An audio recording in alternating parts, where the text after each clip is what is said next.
for 2 months before the war, we knew, and everybody knows, that they had kind of working on militaries, and they were preparing for the new operation called Caucasia, and their enemy in this preparation of operations were Georgia.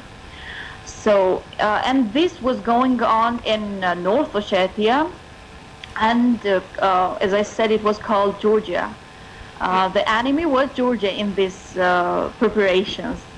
So, and one more thing, it's a fact that Russian militaries entered in Georgia in a 1 hour. They have taken here 1,000 tanks and 10,000 troops.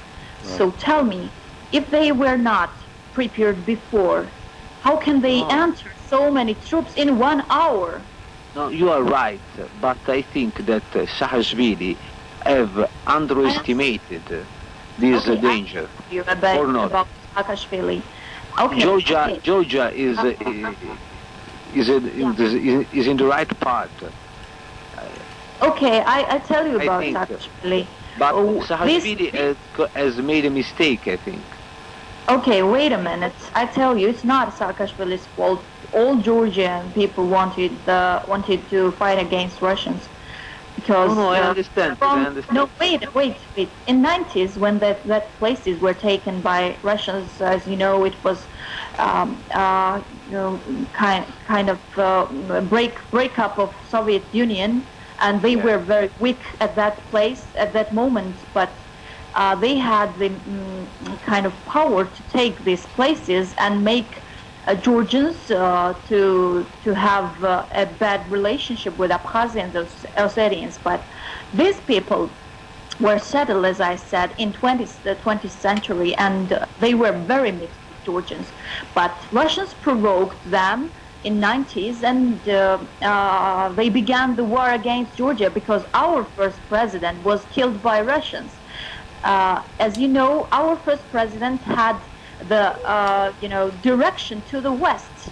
He was killed, and Edward Shevardnadze, who was the foreign minister of Soviet Union, was put it here. So the Russians can control this place very easily because our president was pro-Russian, and he was supporting relationships with Russia, and Georgia was criminalistic. And from that period, from 90s, I mean, we had nothing. We had not electricity. We had not water for 18 years. We were living in black area maybe.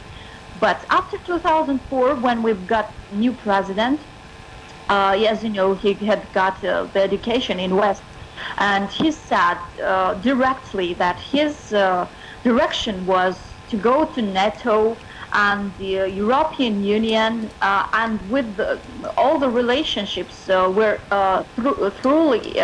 truly turned to West. Russians were also getting to stronger, and they were not going to lose this part as they lost the best place in Serbia. They can't control these Balkans. Right now, as you know, the Kosovo is made. And so they were not going to lose this place. And our president was very, Russians hate this president because he wants to go in NATO. I know. So the conclusion from this is that Russians in this area, in so-called South Ossetia, actually it's called Samachablo, Russians gave this name to this place. They say that as I said, they were preparing for war.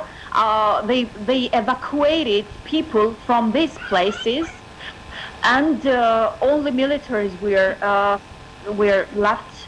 And then they fired to Georgian villages. They killed 6 policemen, Georgian policemen. And after this, our president went on live, Saakashvili, and he said, "Hey, stop the fire." He asked for the separatists in South Ossetia to stop this, and he would give an autonomy. He would give anything what they really want. But as they were provoked by Russia and supplied by Russian weapons, supplied by, also Russian militaries, they supported them, and also the peacekeepers who were in that area. They were how to say protecting that Ossetians, but actually they were giving their tanks, their weapons, everything what they've got. So they didn't stop the fire, and we were used to attack again. We were used to attack also because our villages were in fire. I understand now. Wait a minute. After our militaries entered in South Ossetia and have taken that places, I want to mention that our militaries were fighting very bravely and they have taken everything. But Russians didn't attack on earth. Their 50 jets were bombing the whole Georgia. Because of it, we were used to defeat. We defeated, and they entered deeply in Georgia.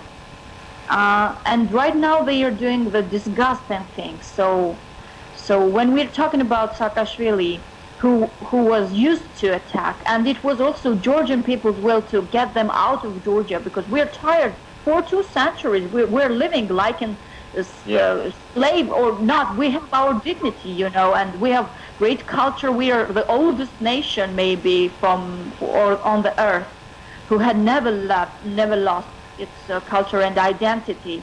We were conquered from a lot of Arabs, Mongols, Turks, and so many conquerors, but we still have our language. That's why Russia wants to change our mentality by the settling Ossetians and Abkhazians.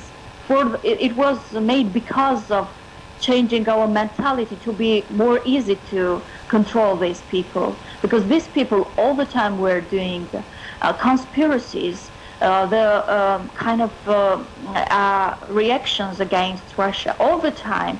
They can't control our people, and this is the one point. They want to get Saakashvili from his place and put another puppet whom Putin can control. This is only reason. That's why they are doing this. They don't need here kind of civilized relationship with these people because they think that Georgia is a part of Russia.